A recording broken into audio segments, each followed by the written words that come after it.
texto que eu quero usar como ponto de partida e o trilho da nossa reflexão se encontra em Jeremias, no capítulo 18, a partir do versículo 1 até o 6, que diz: palavra que foi dita a Jeremias da parte do Senhor. Levante-se e desça até a casa do oleiro, e lá você ouvirá as minhas palavras. Desci à casa do oleiro, e eis que ele estava trabalhando sob a roda. Como o vaso que o oleiro fazia de barro se estragou nas suas mãos, ele tornou a fazer dele outro vaso, segundo bem lhe pareceu. Então a palavra do Senhor veio a mim dizendo: casa de Israel, será que não posso fazer com vocês como fez esse oleiro, diz o Senhor? Eis que como barro na mão do oleiro, assim são vocês na minha mão, ó casa de Israel. Bom, ao olhar para essa declaração de Deus, precisamos levar em conta que ele escolhe usar uma analogia, uma alegoria que o seu povo entenderia.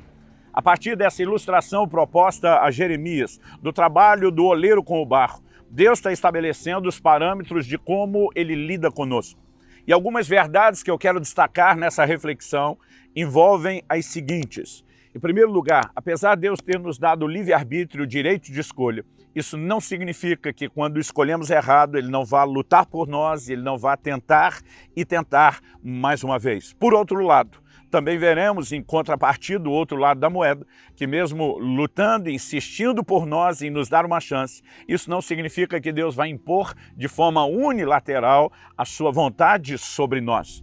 No entanto, o que precisamos entender é o coração amoroso de Deus, disposto a nos dar novas oportunidades, disposto a resetar, a dar um novo início nas nossas vidas quando cooperamos com Ele. E a primeira verdade a ser destacada é que Deus, de fato, trabalha em nossas vidas. Nós precisamos reconhecer isso. Ele não trabalha apenas nas circunstâncias que enfrentamos, no sentido de trazer livramento, mas Ele deseja nos moldar, trabalhar o íntimo, o lado de dentro. Ele deseja, de fato, nos levar a esse lugar de ajuste à sua vontade. Embora, como afirmei, isso não seja imposto. E um grande exemplo é quando vemos Nosso Senhor no jardim do Getsêmani orando e dizendo, ao Pai: seja feita não a minha, mas a sua vontade. Se não fosse possível ele, como homem, escolher o seu próprio caminho e a sua própria vontade, não faria o menor sentido uma oração de rendição como essa, dizendo: eu não quero viver da minha própria escolha e vontade, mas eu quero me submeter à sua escolha e à sua vontade.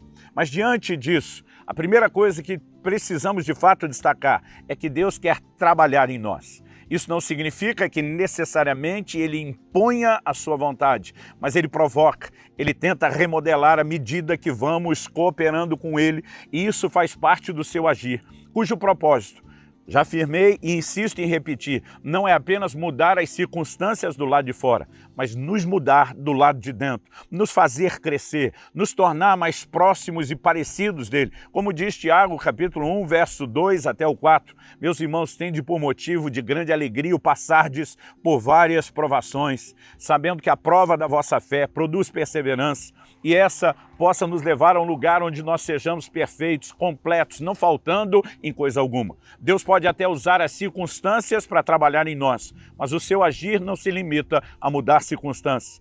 Pode usá-las, mas foca principalmente na nossa mudança. Em segundo lugar, eu quero destacar a ideia de que nesse trabalhar divino, para nos trazer para perto de si, para viver o seu plano e o seu propósito, porque muitas vezes, porque o homem tem o direito de escolha, ele acaba saindo do padrão, do prumo estabelecido por Deus. Foi o que aconteceu com aquele vaso. A ilustração, ela não é perfeita no sentido completo, porque quando Deus se refere a um oleiro humano, está falando de alguém perfeito. Aquele vaso, na perspectiva do oleiro, do homem, simplesmente poderia ter ficado ruim pelo erro do oleiro. Mas quando transportamos isso para o plano espiritual, não há erro da parte de um Deus perfeito, da parte de um Deus que jamais poderia errar, porque isso seria uma contradição à sua natureza e ao seu próprio caráter. Então precisamos entender que a possibilidade do vaso sair errado está mais relacionada à resposta errada ou à falta de resposta devida da parte do homem do que o contrário.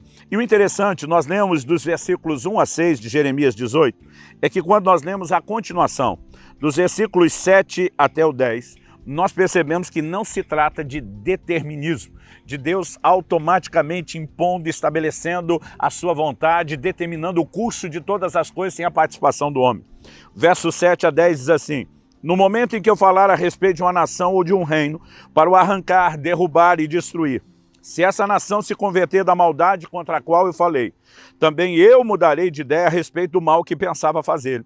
E no momento em que eu falar a respeito de uma nação ou de um reino para o edificar e o plantar, se ele fizer o que é mal aos meus olhos e não obedecer à minha voz, então eu mudarei de ideia quanto ao bem que havia prometido fazer.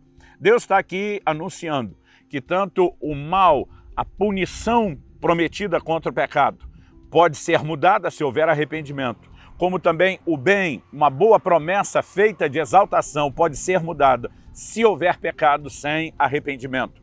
Ou seja, as atitudes, escolhas, decisões do homem afetam o destino que Deus lhe propõe.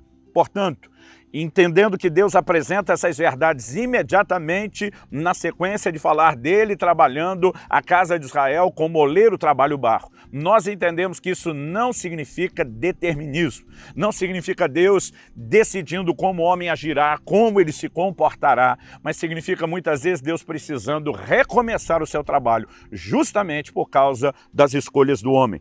E ao considerar essas questões, acredito que isso nos ajuda a ter uma perspectiva importante, porque o barro sendo moldado, o vaso sendo refeito, tem muito mais a ver com Deus nos oferecendo uma nova oportunidade do que mere simplesmente não deixando que a gente escolha os nossos próprios caminhos.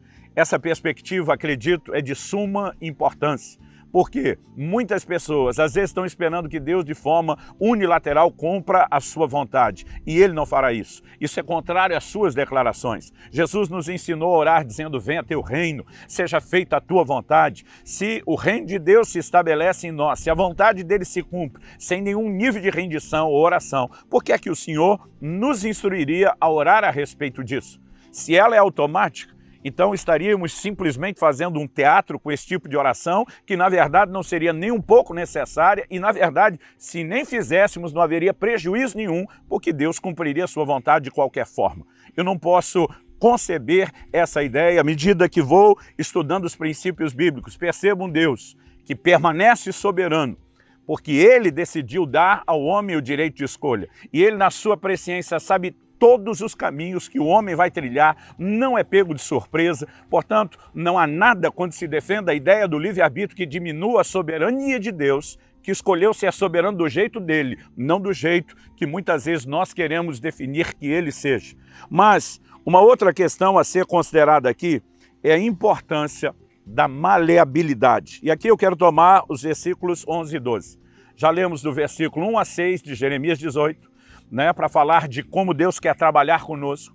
Lemos na sequência a continuação dos versículos 7 a 10 para mostrar que não se trata de predeterminismo.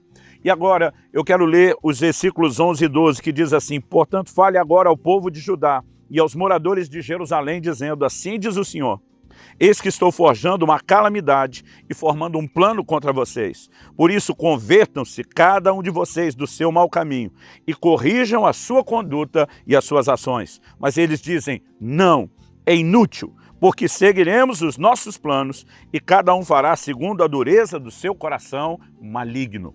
De acordo com o próprio Deus, o Senhor está dizendo: olha, eu estou dando oportunidade para que vocês evitem o juízo ao se converterem, ao mudarem de ideia, ao mudarem os seus caminhos. No entanto, ele mesmo diz que a resposta deles era não. O próprio texto nos mostra que eles estão dizendo, batendo o pé e dizendo: seguiremos os nossos planos, não os planos de Deus. E a Bíblia diz: e cada um fará segundo a dureza do seu coração maligno. Não se trata de ter sido endurecido por Deus, é a dureza do próprio coração. Muitas vezes o juízo pode intensificar esse endurecimento, mas não é Deus quem o estabelece.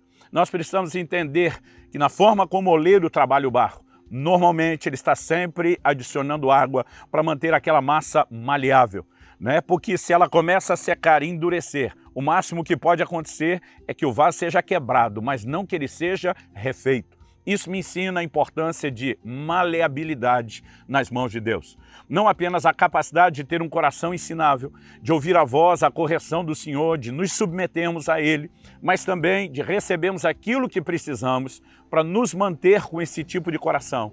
A água, ela simboliza nas Escrituras tanto a ação do Espírito Santo, como também a operação da palavra de Deus em nós. Por exemplo, O Senhor Jesus afirma, vocês já estão limpos pela palavra que eu vos tenho falado. Ele fala isso no contexto do ato do lava-pés. Ao mesmo tempo, também vemos o Espírito Santo relacionado com as águas. Quando Jesus diz, quem crê em mim, do seu interior fluirão rios de água viva. Nós precisamos tanto de sujeição à obra do Espírito Santo, né? Como nos deixar ser permeados pela palavra de Deus. Para quê? Para que haja maleabilidade, a capacidade de corresponder ao Deus que não força de maneira obrigatória, arbitrária ou determinista a sua vontade, mas o tempo todo nos convida, mesmo sabendo que podemos sair um pouco do prumo, nos convida para um reset, para um reinício, para um recomeço.